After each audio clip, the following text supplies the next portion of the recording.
সম্প্রতি অযোধ্যায় রাম মন্দির উদ্বোধন এবং রামলালার মূর্তি প্রতিষ্ঠার পর এবার রামচন্দ্রের মূর্তির বদলে রামলালা পুজোর সিদ্ধান্ত নিয়েছে শান্তিপুর রামনবমী উদযাপন সমিতি। এবারে তাদের তৃতীয় বর্ষের পুজো শান্তিপুর স্টেশন সংলগ্ন গোলপার্ক বাদ দিয়ে গোডাউন মাঠে হতে চলেছে। শান্তিপুর রেলওয়ে স্টেশনকে অমৃত মহোৎসব প্রকল্পের অন্তর্ভুক্ত করায় সংস্কারের কাজ চলছে, আর সেই কারণে এই স্থান পরিবর্তন বলে জানাচ্ছেন উদ্যোক্তারা।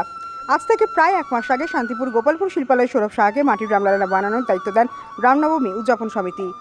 শিল্পী জানাচ্ছেন, রামলালার মূর্তি তার হাতে এই প্রথম, তবে ভালোভাবে পর্যবেক্ষণ এবং প্রতিমা নির্মাণের পাশে কাগজে রামলালার অবয়ব রেখে তবেই তৈরি করা হয়েছে। পুরোটাই মাপজোপের ব্যাপার। তবে একজন শিল্পী হিসেবে নিজের প্রচেষ্টার কোনো ত্রুটি রাখা হয়নি বাকিটা দর্শকদের হাতে।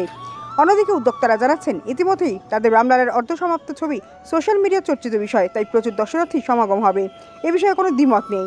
তবে নিষ্ঠা ভরে 17 এপ্রিল রামনবমীতে পুজোর পর শোভাযাত্রার দিকেও গুরুত্ব দেওয়া হয়েছে। একটি বর্ণাঢ্য শোভাযাত্রা শান্তিপুর গোডাউন মাঠ থেকে শুরু হয়ে থানার মোড়ে শেষ হবে সেই দিনই।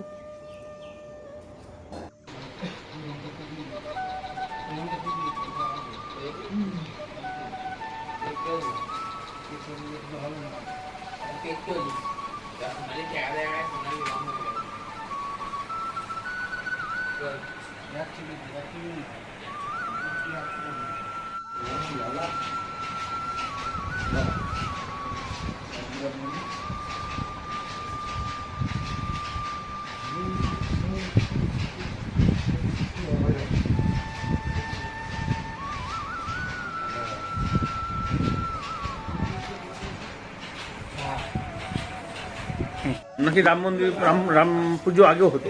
রাম পুজো আগেও হতো। আমাদের শান্তিপুর রামের ঐতিহ্য, সূত্রাগড়, বড় গোস্বামী বাড়ি, মধ্যম গোস্বামী বাড়ি, হাটখোলা পাড়ায় প্রচুর জায়গায় ভগবান শ্রী রামচন্দ্রের মন্দির রয়েছেন। যেমন হরিপুরেও আমাদের রামনবমী হয়, কিন্তু আমাদের যে রামলালার যে উৎসব বা আমাদের যে শ্রীরাম নবমী হয় সেটা আমরা 3 বছর ধরে করছি। এইবার আমরা অযোধ্যায় নিজের রাম মন্দির পেয়েছি। হিন্দুরা তাদের ভগবান রামলালার মন্দির ফিরে পেয়েছে এবং রামলালাকে পূর্ণরূপেই অযোধ্যায় গর্ভ গিয়ে ফিরে পেয়েছেন।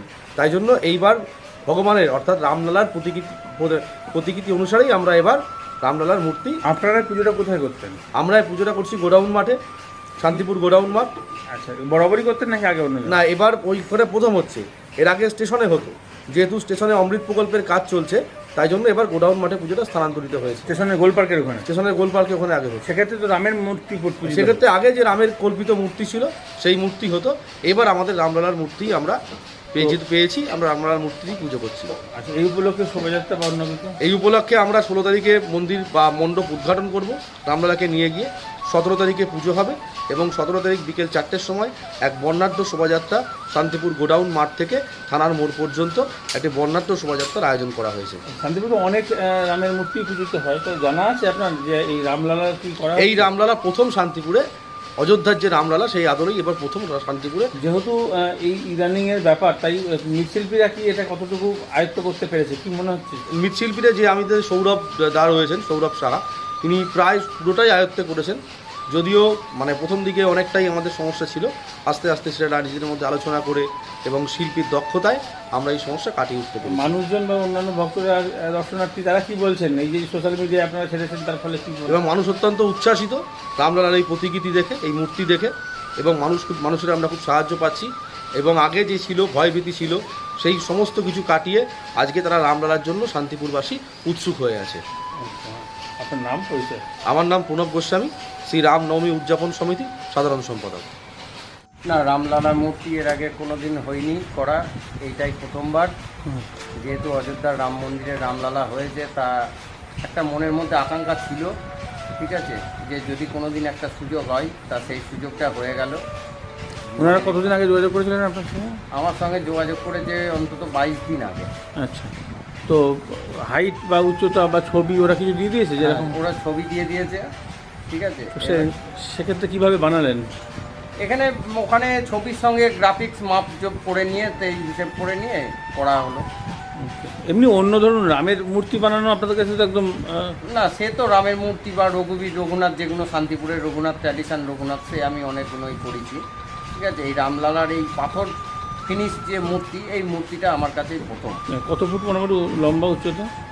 এটা আছে পুরো বেদি সহ 55 ইঞ্চি মতো উচ্চতা আছে। আচ্ছা, আর এই কালার ক্ষেত্রে কী কালার এটা ব্যবহার করা হয়েছে? এটা ফেব্রিক কালার দিয়ে করা। কালো নাকি অন্য কোনো? না, কালো, অফ হোয়াইট কালো। মানে কালোটাকে একটু ম্যাট ফিনিশ কালো করা হয়েছে। আচ্ছা, এখন যে অবস্থা দেখা যাচ্ছে এরপরেও কি কিছু কাজ বাকি আছে এখনো? এরপরে কাজ বাকি বলতে কিছু সাজানোর কাজ আছে, কাপড় পরানো, গয়নাগাটি কিছু অ্যাড করতে হবে এর সঙ্গে। আচ্ছা, আর এই ফ্রেমটাও কি এটা মাটির? পুরোটাই মাটি। আচ্ছা, এটা কি এক্ষেত্রে কি কোনো পোড়া মাটি বা এমনি ব্যবহার করছে নাকি নর্মাল না যেরকম? না, নর্মালি মাটি ফেভিকল, মানে যেরকম ভাবে ঠাকুর বিচুলি দিয়ে হয় সেই রকম ভাবে এরকম ভাবেই করা হয়েছে। আচ্ছা, তো কি বলছে এই যে ধরুন সবাই নিয়ে ছবি টবি দিয়েছে ফেসবুকে, সোশ্যাল মিডিয়া, তাতে কি আলোচনা হচ্ছে, কি বলছে? প্রত্যেকেই খুশি, মানে মোটামুটি তাদের যারা আমাকে এই মূর্তি নির্মাণের জন্য দায়িত্ব দিয়েছে তারা প্রত্যেকেই খুশি এই মূর্তি দেখে। আচ্ছা। এবং সোশ্যাল মিডিয়ার মাধ্যমে যেসব আমার বন্ধুবান্ধব বা যেসব যারা ছবিতে দেখছে তারাও খুবই আনন্দিত হয়েছে যে এই রামলালার মূর্তি শান্তিপুর। শিল্পী হিসেবে আপনি কিভাবে দেখছেন? স্যাটিসফাইড আপনি যেটা আপনার? দেখুন, সকলের যেটা বলবে যে হ্যাঁ মূর্তিটা মোটামুটি জায়গায় এসেছে, আমার সেটাই আনন্দ। না, আপনার যেটা দেওয়ার পুরোটা দিতে আমি পেরেছেন? আমার মতো যতটা আপ্রাণ চেষ্টা করব, যতটা করারও। এই সময় কি কাজ একটু কম থাকে সেই জন্য? কাজ কম বলতে এই সবে অন্নপূর্ণা আমার একটা ছিল, অন্নপূর্ণাটা গেল কলকাতায়, অন্নপূর্ণার কাজ সেরে নিয়ে এটাকে রঙের কাজ শুরু হয়েছে। তাতে কতদিন সময় লাগলো বানাতে পারতে? মোটামুটি যেদিন আমাকে অর্ডার করেছে তার 2-3 দিন পর থেকেই শুরু হয়ে গিয়েছে। হ্যাঁ, মাটির কাজ অন্তত 4 থেকে 5 দিন আগেই মাটির কাজ কমপ্লিট হয়ে আছে। সবচেয়ে কি মানে চোখটা বা মুখের গড়ন এটাই মেন? হ্যাঁ, মুখটা তো অবশ্যই, যেহেতু ফটো মিলিয়ে করার ব্যাপার আছে, মুখটা তো অবশ্যই একটা বিরাট ভূমিকা। এবং টোটালি এই স্ট্রাকচারের টোটালি কাজটাই মাপজোকের। মাপজোক ছাড়া অন্য ঠাকুরের মতো সাধারণত নয়। শান্তিপুর তো অনেক, মানে হরিপুরের দিকে তো প্রায় 35টা 40টা মতন ঠাকুর হয়। তো কিন্তু এই রামলালার মূর্তি শান্তিপুরে একটাই, এই প্রথম